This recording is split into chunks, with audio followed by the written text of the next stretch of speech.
நம் ஆண்டவர் இயேசு கிறிஸ்துவின் நாமத்தினால் மகிழ்ச்சியும் சமாதானமும் நம் அனைவரோடும் இருப்பதாக. தானியேல் 6:22-28 முடிய. என் கடவுள் தம் தூதரை அனுப்பி சிங்கங்களின் வாய்களை கட்டி போட்டார்.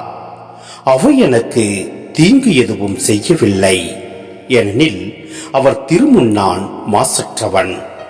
மேலும் அரசரே, உம் முன்னிலையிலும் நான் குற்றமற்றவனே என்று மறுமொழி கொடுத்தார். எனவே அரசன் மிகவும் மனமகிழ்ந்து உடனே தானியேலை குகையிலிருந்து விடுவிக்குமாறு கட்டளையிட்டான். அவ்வாறே தானியேலை குகையிலிருந்து வெளியே தூக்கினார்கள். அவருக்கு யாதொரு தீங்கும் நேரிடவில்லை, ஏனெனில் அவர் தம் கடவுளை உறுதியாக நம்பினார். பிறகு அரசனது கட்டளைக்கிணங்க தானியேலை குற்றம் சாற்றியவர்கள் இழுத்து கொண்டு வரப்பட்டனர். அவர்களும் அவருடைய மனைவி மக்களும் சிங்க குகையினுள் தள்ளப்பட்டார்கள். அவர்கள் குகையின் அடித்தளத்தை அடையும் முன்னே சிங்கங்கள் அவர்களை கவ்வி பிடித்து அவருடைய எலும்புகளை எல்லாம் நொறுக்கிவிட்டன. அப்பொழுது தாரியு அரசன் நாடெங்கும் வாழ்ந்து வந்த எல்லா இனத்தவருக்கும் நாட்டினருக்கும் மொழியினருக்கும் ஒரு அறிக்கை விடுத்தான். உங்களுக்கு மிகுந்த சமாதானம் உண்டாவதாக. என் ஆட்சிக்கு உட்பட்ட நாடு முழுவதும் உள்ள மக்கள் தானியேலின் கடவுளுக்கு அஞ்சி நடுங்க வேண்டும். இது என் ஆணை, ஏனெனில் அவரே வாழும் கடவுள். அவர் என்றென்றும் நிலைத்திருக்கின்றார்.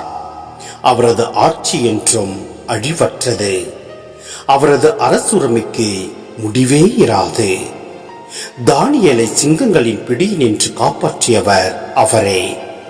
அவரே மீட்பவர், விடுதலை அளிப்பவரும் அவரே.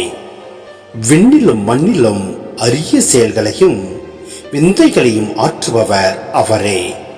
இவ்வாறு தானியேல் தாரியுவின் ஆட்சி காலத்திலும் பாரசீகனான சைரசு மன்னனின் ஆட்சி காலத்திலும் சீரும் சிறப்புமாய் இருந்தார். சிந்தனை: கடவுளை நம்பி அவருடைய திருவுளத்திற்கு பணிந்து நடப்பவர்களை அவரே அனுமதிக்கும் வரை எவரும் தொட முடியாது. கடவுளை நம்புவதென்றால் அளவிட முடியாத அமைதியை அனுபவிப்பதாகும்.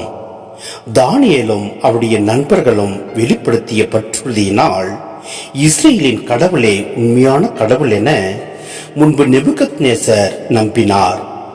தானியேலுடைய உண்மையான பற்றுறுதியையும் கடவுள் அவரை விடுவித்த விதத்தையும் கண்டறிந்த தாரிய அரசர் கடவுளின் வல்லமையை தற்போது புரிந்து கொண்டார்.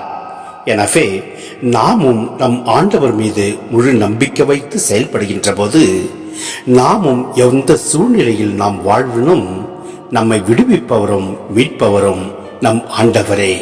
எனவே நம் ஆண்டவருக்கு உட்பட்டு வாழ்வோம். எல்லாம் அல்ல இறைவன் நம்மை நிறைவாய் ஆசீர்வதிப்பார். ஆமென். எனவே நாமும் நம் ஆண்டவர் மீது முழு